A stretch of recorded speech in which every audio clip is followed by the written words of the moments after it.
O Pontevedra conquistou o Memorial Carlos Muñiz ante un combativo Boiro. Os de Tizón dominaron por momentos aos pontevedreses que se levaron o duelo nos penaltis. Novo test para o Boiro de José Tizón, no que o equipo amosou un gran nivel e ante un rival de entidade, o Pontevedra da Primeira Federación, os dos conxuntos citáronse en Barraña nunha nova edición do Memorial Carlos Muñiz, na que os locais puxeron en práctica todo o adestrado ata o momento para a súa estrea na Terceira Federación.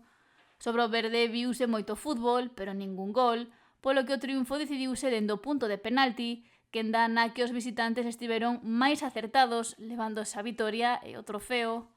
O 0-0 inicial non se moveu en ningún momento do duelo, pero o encontro deixou boas sensacións para os boirenses.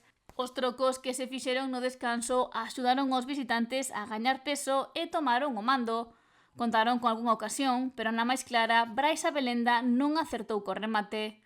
O 0-0 deu paso á quenda de penaltis, onde o Pontevedra estivo máis acertado para levarse a vitoria.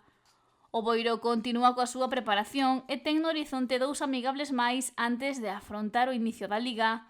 O venres medirase o Marín a domicilio e o sábado porá o punto final os duelos de pretemporada en Barraña ante o Vilalonga.